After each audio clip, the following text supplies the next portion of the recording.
Selamat siang, salam sejahtera bagi kita semua. Nama saya Happy Kardian Zebua, Prodi Agroteknologi semester 5, Fakultas Pertanian dan Peternakan Universitas Cut Nyadin Medan. Di sini saya akan membahas tentang tugas mata kuliah dari Teknik Budidaya Tanaman Obat. Sebagai dosen pengampu mata kuliah ini yaitu Bapak Dr. Koko Tampu Bolon SPMP. Yang menjadi judul pembahasan saya di sini yaitu tentang teknik budidaya tanaman obat ketepeng Cina atau yang sering disebut dengan Cassia alata. Pertama, kita harus perlu mengetahui yang menjadi distribusi dari tanaman Cassia alata ini. Tanaman Cassia alata ini merupakan salah satu jenis tanaman obat yang sering digunakan karena dia ini memiliki khasiat. Tanaman ini juga dapat dibudidayakan. Kemudian, tanaman ini juga merupakan salah satu jenis tanaman perdu dan berbentuk bulat, mahkota berwarna kuning, dan bentuk polong bersayap berwarna hitam. Kemudian tanaman ini berasal dari Kolombia, Venezuela, Guyana, dan Brazil. Tanaman ini tumbuh di daerah tropis dan subtropis dan sudah tersebar di Asia, Indonesia, Afrika, Amerika Utara, dan Amerika Selatan, Karibia, dan Oseania. Untuk iklim dan tanahnya, ketepeng Cina ini berasal dari daerah yang lembab sampai tropis, biasanya dengan ketinggian yang lebih rendah 2.100 meter dengan curah hujan tahunan rata-rata 600 sampai 4.300 dan suhu tahunan rata-ratanya 15 sampai 30 derajat Celcius. Biasanya tanaman ini banyak kita jumpai di tepi sungai, tepi jalan, tepi hutan, tepi danau, hutan terbuka, kebun buah-buahan dengan ketinggian biasanya 1.400 sampai 2.100 meter. Kemudian tanaman ini juga dapat tumbuh pada kondisi tanah pH asam dan alkalil dan netral pada berbagai jenis tekstur tanah. Untuk teknik budidaya tanaman Cassia alata ini yang perlu kita lakukan itu sklarifikasi atau menipiskan kulit biji atau benih. Ini tujuannya untuk mempercepat munculnya tunas bijinya yang digosokkan atau dikikir. Kemudian langkah kedua yang kita lakukan yaitu merendam benih ketepeng Cina dengan air hangat minimal dengan suhu 40-54 derajat Celcius yang bertujuan untuk mematahkan dormansi biji.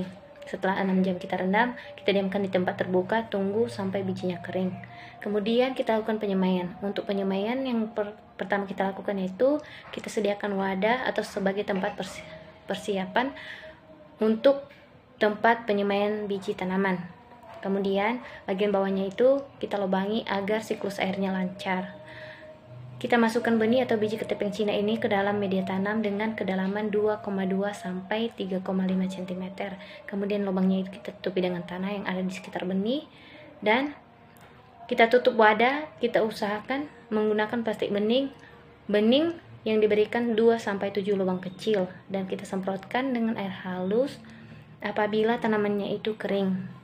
Kemudian kita letakkan wadah persemaian ini di tempat yang terang yang terkena sinar matahari langsung namun dia terhindar dari guyuran hujan.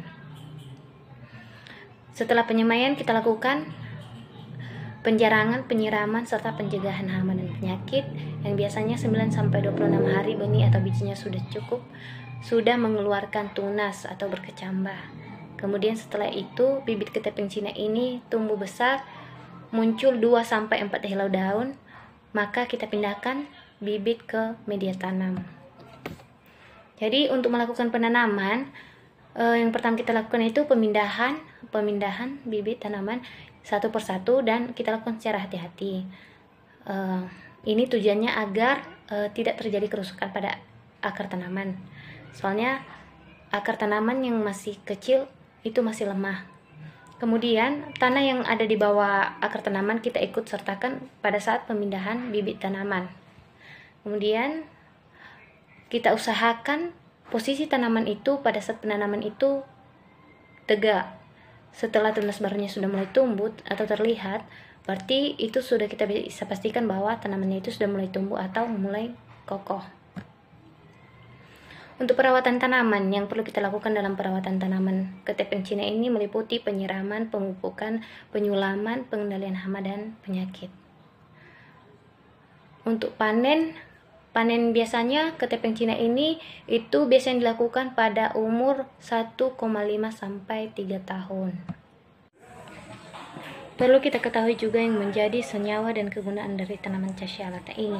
Tanaman ini memiliki senyawa flavones, flavonol, flavonoid, glikosaid, alatinon, alananol, sitosterol, glukosaid. Kemudian, tanaman ini juga secara tradisional daunnya itu dapat digunakan untuk obat cacing, sariawan, sembelit, panu, kurap, kudis, gatal-gatal, anti alergi, anti inflamasi, antioksidan, anti kanker, anti diabetes, dan anti jamur. Kemudian cara penggunaan daunnya itu bisa dengan cara daunnya itu kita rebus dan kemudian airnya itu diminum. Ataupun bisa juga selain itu daunnya yang sudah direbus tadi kita tambahkan air dan kita kosongkan ke bagian tubuh yang permukaan kulitnya sakit. Demikian hasil presentasi dari saya ucapkan terima kasih.